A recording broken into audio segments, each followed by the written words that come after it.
On y va. Paraditzrak. Ah oui, je sais, il a un niveau magnifique. Allez, Paraditzrak. 3. sinon, ouais. Mais il manque le petit texte, le jaune là. Pour les... C'est ça, voilà. C'est ça. T'es avec moi ou pas? Ça c'est parti? Très bien. En compagnie de Monsieur Barouk. Sur internet. Tu peux dire, en compagnie de M. Barouk. Hein. Voilà, le blanc on l'appelle. En compagnie Le de blanc. M. Barouk. Steve, le roi du ski, On l'appelle le blanc, le blanc. Le blond. qui est devenu un Indien depuis quelques jours. T'enlèves ça, hein. C'est là, Là, t'es là, voilà. Sur Kol Israël, la voie de la paix. D'accord.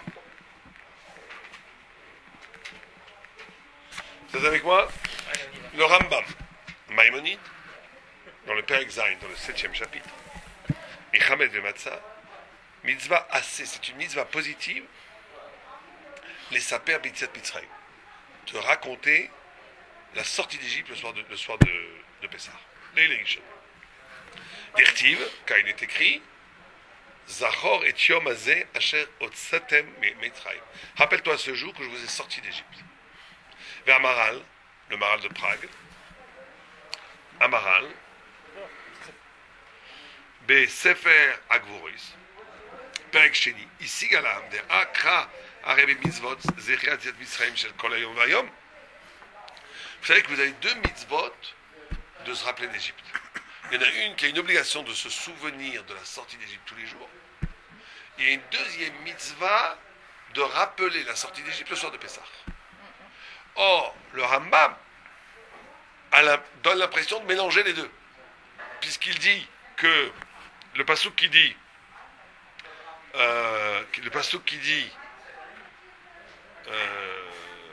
est-ce qu'il est ce passouk? Ouais. Zechor et hayom azeh asher otzitam mitzrayim. Rappelle-toi ce jour que je t'ai sorti d'Égypte. C'est un passouk qui s'adresse à nous tous les jours. C'est pas quelque chose de spécial à Pessah. Donc le Maral de Prague attaque le Rambam en disant que c'est pas ça le pshat. On va voir. Arenedia dekra arebe mitzvot zechriat yitzat mitzrayim shel kol yamot hashana. Il y a écrit tous les jours de ta vie. C'est-à-dire qu'il y a une mitzvah de se rappeler de la sortie d'Égypte tous les jours de sa vie. Parce que sortir d'Égypte, c'est quoi sortir d'Égypte? C'est quoi la notion de sortir d'Égypte? C'est quoi l'Égypte? Libérer de l'esclavage. Quel esclavage? De quoi parle-t-on? C'est trop général. La délivrance, voilà. C'est quoi Mitzrayim? L'Égypte. Mitzrayim, ça veut dire Metzariam. Metzariam, c'est la prison de la mer. Metzar, c'est la prison. Yam, c'est la mer. Prison de la mer. Or, la mer, c'est quel gamatria? 50. Yud, c'est 10. Même, c'est 40, c'est 50. 50, c'est toujours un temps le chiffre de l'absolu, de l'infini. 7, c'est le chiffre de la nature. 7 fois 7, c'est la nature à son maximum. C'est 49. C'est pour ça que chaque fois que vous avez 5 ans dans la Torah, vous avez un événement métaphysique du dépassement de la nature absolue. 50 jours après la sortie d'Égypte, on reçoit la Torah. Après 49 ans, il y a le jubilé, c'est le 50e année, où tout le monde est libéré. Il y a 49 portes d'intelligence, 50e, c'est Dieu elle-même. Donc la mer, cette notion de no limite, il n'y a pas de limite, d'infini. L'Égypte, c'est ce qui met en prison l'infini. Et c'est ça de lequel on sort de cette prison-là. Ah ben, ça veut dire quoi mettre en prison l'infini? D'après vous, ça veut dire quoi mettre en prison l'infini? On n'a pas de liberté. Empêcher le spirituel. Empêcher la On n'a pas de liberté, c'est pas lié à l'infini en prison. C'est lié à nous qu'on est en prison. C'est empêcher la reconnaissance de l'infini. Pourquoi? Il n'y a pas écrit de destructeur de l'infini. Il y a écrit de cet infini reconnu, mais il est mis en prison. Oui, donc on empêche la reconnaissance. La On reconnaissance. empêche la personne de se rendre compte de Pour un certain temps. Et On l'enseignement. est enfermé dans le... Et Non, l'enseignement. c'est l'infini qui est enfermé, pas la personne. C'est Metzariam. Non, donc C'est l'enseignement. l'infini qui est en prison. L'enseignement. Soyez précis. La personne d'y accéder. Pourquoi? En prison, je peux Si gagner en quelqu'un. prison, on peut pas y accéder. Mais qui vous a dit que vous n'êtes pas vous aussi en prison? Au contraire, les gens se connaissent en prison. Ils restent 3 ans ensemble dans la même cellule, croyez-moi qu'ils vont se connaître. Donc ça veut dire quoi mettre l'infini en prison? La connaissance, non? Ça veut dire, il faut écouter bien, parce que c'est ça le principe même de Pessah. Mettre l'infini en prison, ça veut dire être capable de créer une spiritualité. En Égypte, il y avait énormément de spiritualité. Avant qu'ils viennent les... Bien avant, ils avaient une spiritualité Ah oui, il y avait énorme, le très sphinx, belle, il y avait le extraordinairement profonde. Mais elle est en prison. Ça veut dire quoi? Vous savez que Créer une autre. il y a l'exercice spirituel, il est double. Et c'est pour ça que c'est très difficile de reconnaître un vrai sadique d'un faux sadique. Il y a un exercice spirituel qui est l'aboutissement d'une cause, d'une série de causes qui n'ont rien de spirituel. Quelqu'un il a besoin de reconnaissance. Il donne des cours. Donc en réalité, c'est pas la spiritualité que tu fais, c'est la psychologie. Quelqu'un il a besoin de se faire mousser, de se faire admirer. Il devient rave. Donc tu n'es pas spirituel, tu as envie de te faire mousser. Quelqu'un a besoin de donner un sens à sa vie. Il fait tchouva. C'est bien, tu me diras, hein, l'olishma, mais c'est une spiritualité qui est en prison. Ça veut dire qu'une spiritualité qui peut être expliquée par autre chose qu'elle-même est en prison. Mais En Égypte, au début, elle est comme ça, après... toujours, après- pas forcément. Mais l'olishma, t'as raison. Mais il faut savoir que l'olishma, c'est une spiritualité en prison. La notion de prison, c'est la notion de causalité. Je peux te dire pourquoi tu fais les choses. Si je peux te dire pourquoi tu fais les choses, tu n'es pas encore dans la chose. Tu es dans le pourquoi. Tu le fais pour quelqu'un, quoi, en fait. Tu le fais pour d'autres choses que pour la chose. Bah, si tu fais tchouva, Si tu fais tchouva parce que t'as peur, tu fais tchouva parce que ça... parce qu'il faut le faire, Ah, ça c'est la vraie tchouva. Ça, c'est la vraie. C'est la vraie tchouva. C'est la reconnaissance de la vérité qui t'oblige à changer. Mais pas parce que tu as envie de changer, toi t'es très bien comme t'es. Moi j'ai connu des gens qui ont fait tchouva, ils étaient très bien comme ils étaient, ils avaient tout. Alors Mais ils ont fait tchouva parce qu'ils ont été forcés par la vérité. Ils se sont dit, si je fais pas de tchouva, je me trahis moi-même et j'ai pas envie de faire tchouva. Ça c'est magnifique, ça c'est une vraie tchouva. Quand tu fais tchouva parce que tu es forcé par la vérité. Ce qui t'intéresse, c'est la vérité. Ça ne t'intéresse même pas. Tu es forcé. Alors, à nous-mêmes, dans notre existence, il faut toujours se poser la question du pourquoi je fais les choses. Est-ce que je fais les choses pour combler un manque? Est-ce que je fais les choses pour une raison autre que la chose que je fais? Dans ce cas-là, c'est bien, comme tu dis. Oui, je me mettais en prison. Or, l'Égypte, c'était une spiritualité qui était construite autour de ce système. Chaque spiritualité était au service de la matière. C'est pour ça qu'on dit Chamor. Il est comparé à l'âne, dans la matière. Ça veut dire que c'est comme le New Age. Vous connaissez le New Age aujourd'hui? C'est un mouvement où ils sont très spirituels, mais c'est pour arriver au bien-être. Je suis cool, j'utilise le bouddhiste. Zen attitude. Zen, je suis zen. Non, le Shabbat, pourquoi pas, c'est super sympa en famille, les repas, d'accord, on va prendre ça. Après, ils se prennent un peu de toutes les religions, ce qui est bien pour eux. Sympa. Et ça, c'est tu l'Égypte. m'avais pas parlé de ça, Faye. Ça, c'est l'Égypte, c'est l'horreur. Mélanger un peu toutes les religions. Voilà, tu veux dire, et, c'est le syncrétisme, ça s'appelle en français, parler de ça. ou l'œcuménisme, Si, et c'est une horreur. des rebelles Parce que ça veut dire que tu ramènes Voilà, toute c'est ça. la spiritualité, la religion, à ton petit bien-être. Mais on s'en fiche complètement de ton bien-être, il faut mieux que tu sois un brigand. un mix de ça. Que faire ça? Très Ça veut dire qu'à un moment donné, tu trahis la vérité. C'est ça l'horreur de l'Égypte. C'est que ça génère, ça fournit une spiritualité massive, mais qui est fausse. qui pas simplement qu'elle est fausse, elle peut être vraie, C'est un copyright. mais elle est au service d'autre chose que la spiritualité. Elle est au service d'un intérêt purement matérialiste. Et donc à ce moment-là, elle devient prison. Ça marche pas. Elle ne te libère pas. C'est de la tri. Une vérité qui te libère, c'est une vérité qui t'oblige. C'est une vérité qui t'oblige. Une fois, j'avais demandé à un grand Rav Raveman, je lui ai dit, comment ça se fait qu'il y a des gens dans l'école libre, ils ne pensent pas bien. Ils sont bêtes. Dans l'école yeshiva, ils sont bêtes. Des fois, ils sont bêtes. Mais ils sont très marmires. Ils font la Torah. Et je vois des gens que je ne nommerai pas, Eisenberg et compagnie, qui sont des gens très intelligents, je dois l'admettre, très intelligents, et qui connaissent beaucoup de judaïsme. Mais beaucoup.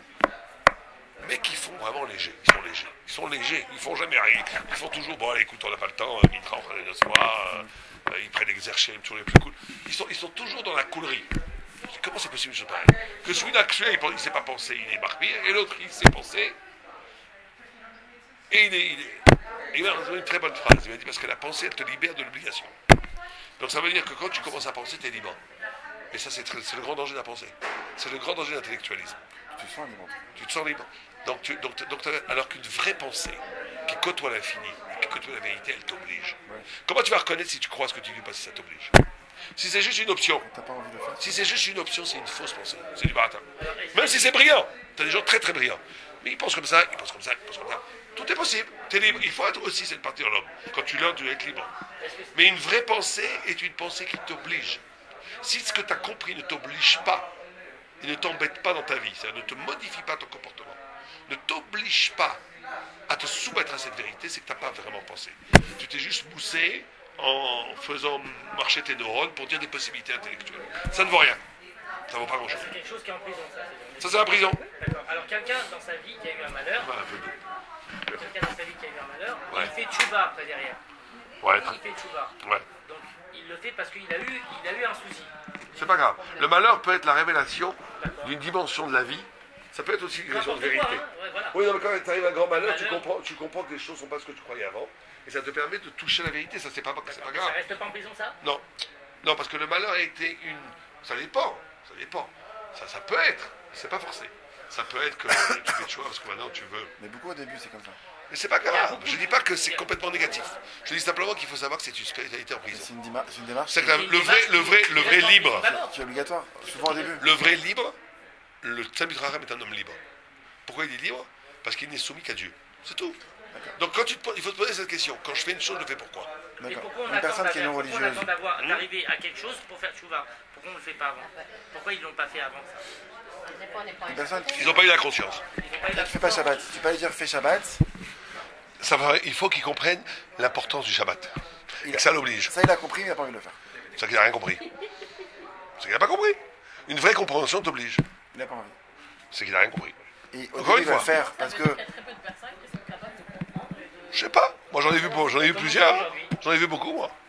Au début, Je connais souvent, beaucoup de gens comme ça. au début, souvent, tu fais. Moi, j'en connais beaucoup qui comprennent et qui ça les empêche pas de dire bon, bah, Et ben, moi je dis, ils n'ont pas vraiment compris. ils ont peut-être pas vraiment. C'est pour ça que Quelqu'un qui comprend vraiment, il change parce qu'il connaît l'enjeu de la vérité. Genre la télé avec. L'enjeu de la vérité, c'est pas la rigolade. La télé Il Shabbat. sait. La télé Shabbat avec le compteur là. Non, ça n'existe T'as le droit. pas, ça. Ça, c'est la pensée, ça. T'as le droit, mais c'est pas bien. C'est la pensée. T'as le droit d'un point de vue de Shabbat, mais t'as pas le droit d'un point de vue d'esprit de Shabbat. Voilà, c'est la philo, ça.